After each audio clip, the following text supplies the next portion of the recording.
Dave Groot here with WinStar Technologies. I know it's a Friday afternoon. It's 4:30 in my time on the eastern side of our country. And I could not let the day and the week close out without taking just a few minutes to kind of talk to you about this Uber breach. It's been on my mind all day. Really, mostly because, obviously we deal in cybersecurity and every little incident is of interest to us because we want to see what was used, how it was done, so that we can prepare better for protecting our clients' networks and such. But that's not the point of today's conversation. The point of today is really, it's kind of like, look, it's terrible that they got breached, and I hate for anybody's private information to have been compromised and been shared out there on the internet. But on the other hand, I want to say thank you, Uber, very much for taking that hit for me so that I can use this as an opportunity to learn for my team, for my clients, and for you folks who are hopefully going to be watching this video. I promise I'm going to keep it short. I'm not going to get into a deep rant or digging in tight, but I do want to just kind of touch base on a couple of key points that I think really kind of should ring true for you. First and foremost,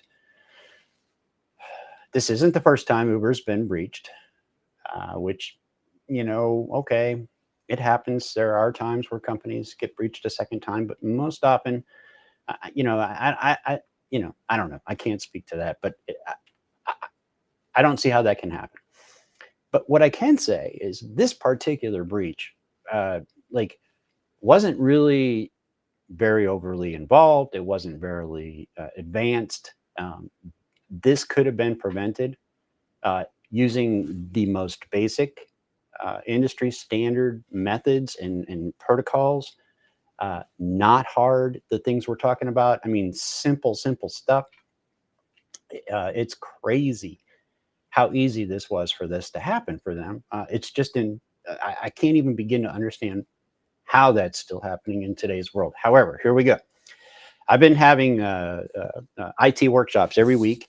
And it's basically my way of trying to, just share information that I know and have and things that I've learned and gathered over time. And we did a 7-week series not very long ago, a couple of weeks ago, a couple of months ago, maybe now, a month and a half, on the layers of defense. And in that, we talked about the various layers of defense and how they can be used to prevent, compromise, right? Breach, to protect your assets. Every one of these on some level was ignored, at least best what I can tell from what went on with this particular breach. And I'll go over that here very quickly, if you don't mind. I just want to kind of just, again, share a few things for you. First off, the layers of defense, right? That's like the human layer, the perimeter, the application layer, the network layer, the data layer, the endpoint layer, right? Those are assets is another one. Those are all the things that are in these 7 layers. I would like to try and just break down real quickly how that could have helped to protect. Actually, we took this in our organization this morning as a great little 10-minute exercise, maybe 20. I think it was 10. Everybody got involved. They all knew about it. Everybody knows who Uber is. Everybody understood that they were breached and that they had to worry about if they had a credit card number there or any of that kind of thing. And so we started talking about the layers of defense. And we said, I said, look, talk to me. What layers of defense came into play here or could have come into play to help protect this company from being breached in the way that they were? And it was actually quite interesting to watch because everybody started thinking and talking through all the things that we've been doing in our workshops. And it really, kind of came together. So again, I took that as an educational moment, and I just wanted to be able to share a few of those things with you folks today because I think it's really very straightforward and important to do. So the first thing we know is the attacker reportedly, according to what I'm reading now, used social engineering, no surprise, to compromise an employee's Slack account, okay? By doing that, they were able to get the employee's password and use that as a starting point, right? So like every 90% or more, if not every compromise, uh, starts with a person, right? It starts with potentially an email or a link or a website, but it's something a person does. They click, they do some action that brings in the ability to gain a foothold. So once that person gets inside, then they start doing all the little things that they've done, and we're gonna, that we could block if we had layers of defense in play. So can't even really get into the, how did they get the employee? That tells me right there was no security awareness training or a very poor program in place. No phishing training, right? People, this is the human layer that we're talking about, right?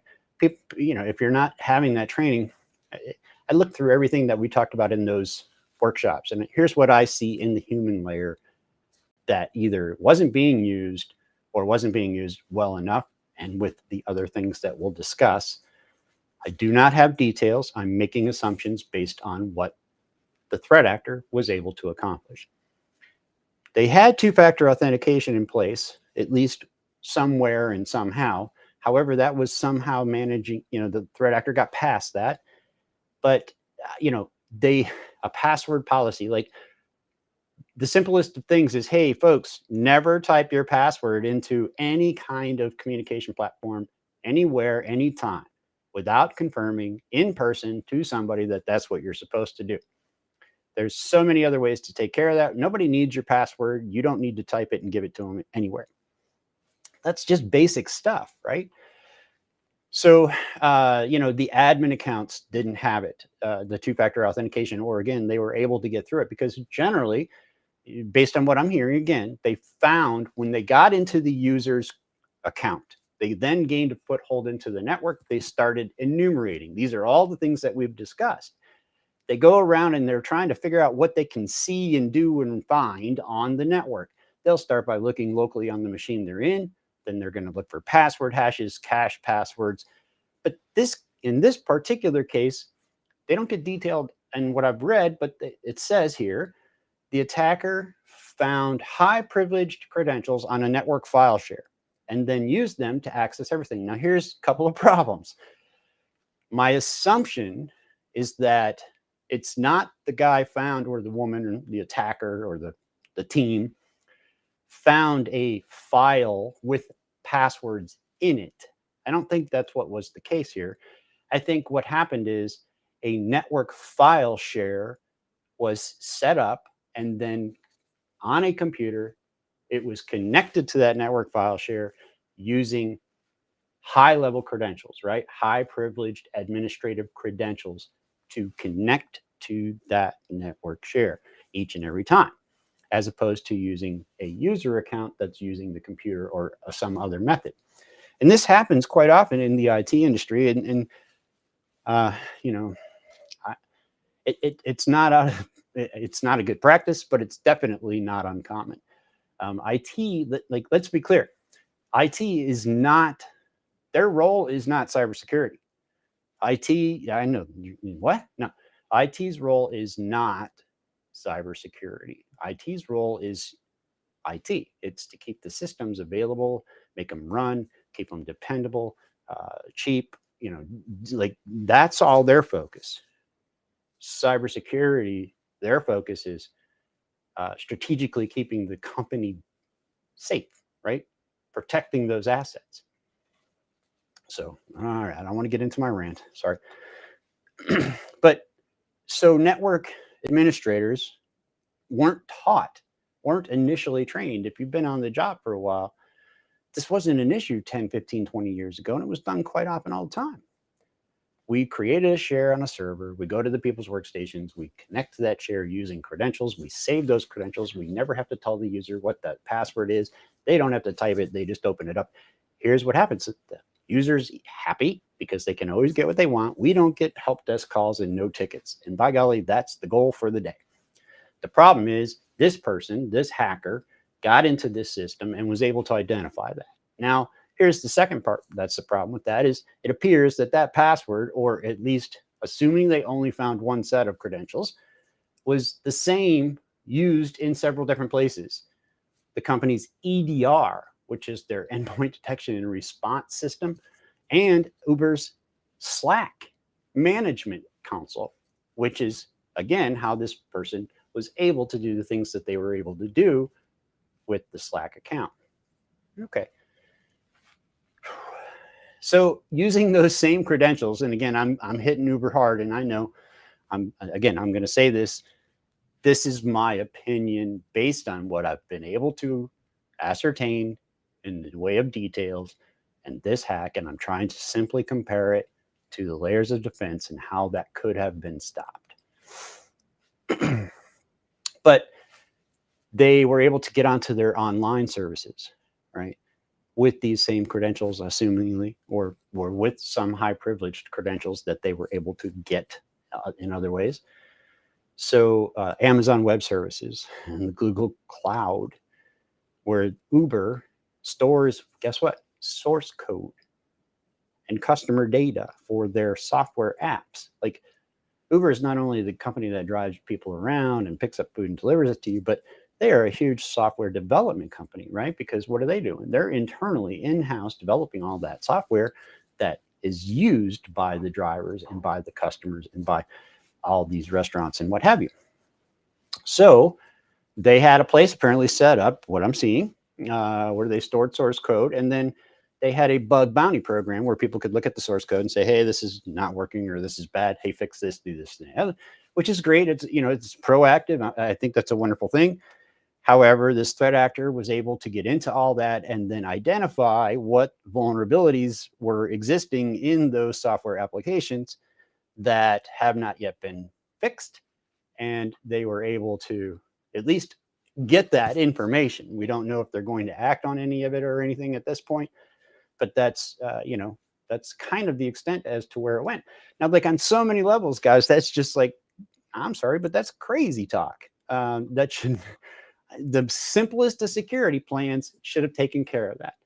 Okay, what are the problems or the controls? I'm going to just blow through these really fast. On the human layer, what we would have wanted to have implemented in this particular business and in this particular case goes as such: two-factor authentication, change management, least privilege approach, meaning role-based access, ops training, policy management, password policies, meaning, hey, not only does your password need to be long and changed every so often, but don't share it with anybody ever for any reason.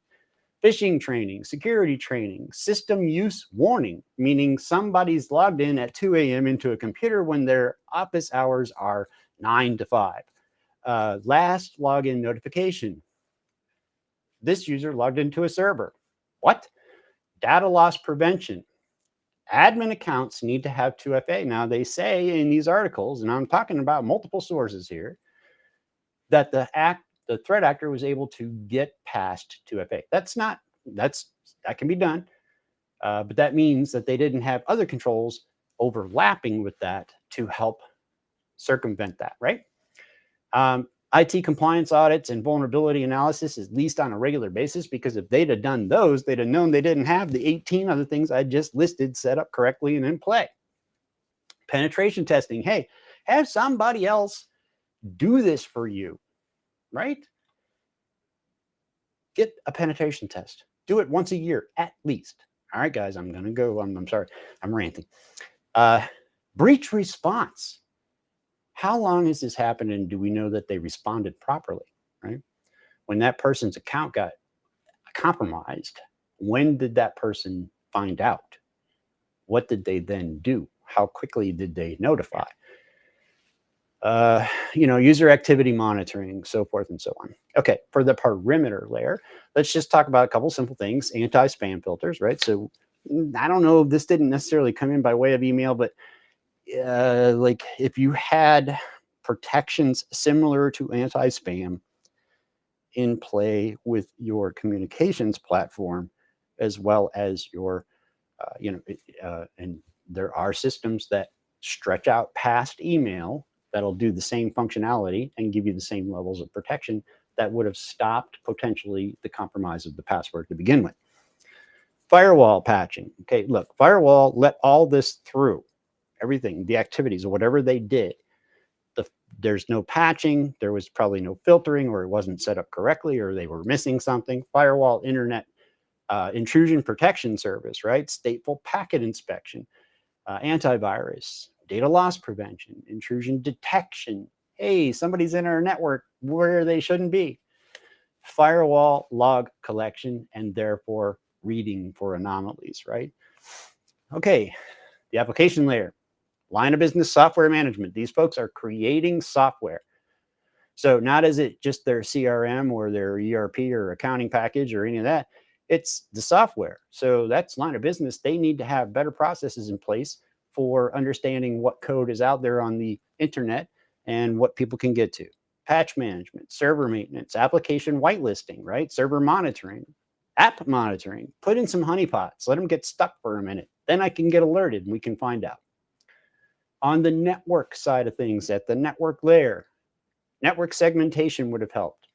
VLANs, right? Just think VLANs.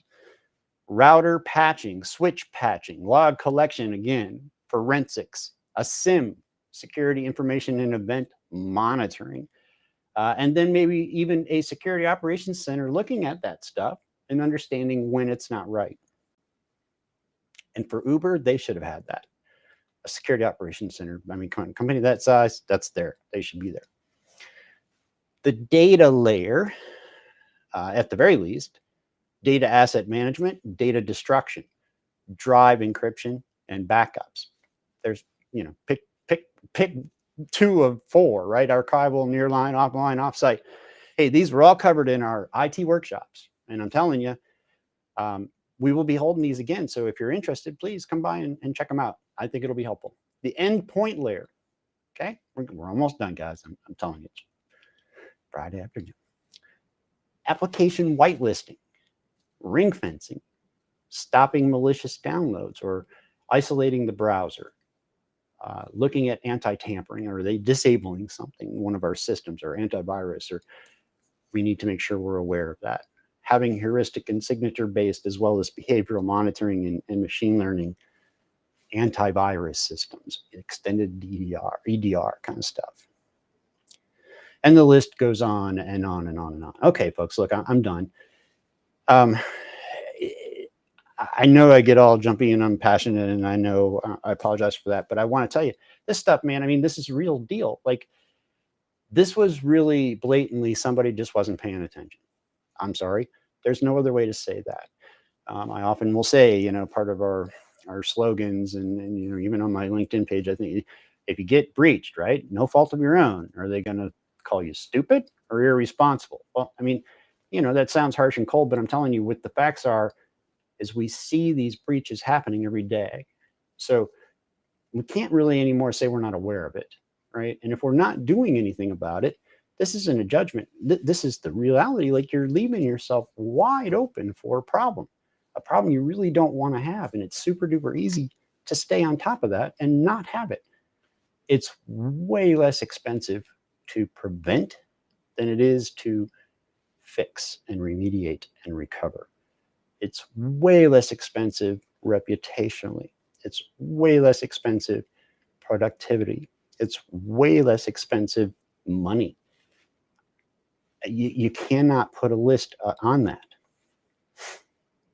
We very much want to help and are here for that purpose. This is not a commercial.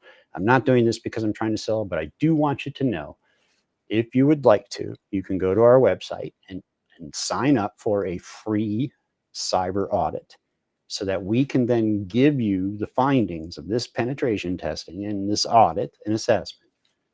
And you have then been armed with the information of what it is that you're going to need to take care of to keep yourself safe and from this type of thing happening. Again, this breach was not advanced. It can be done by the newest of hackers, right? This could have been prevented and at a very, very low cost of implementation and with high level of success. My name is Dave Groot. I'm with WinStar Technologies. We've been doing security here for our clients since 1994. I cannot tell you how much I take that very seriously. I look forward to talking to you. And if we can help, please give us a call. Talk to you soon.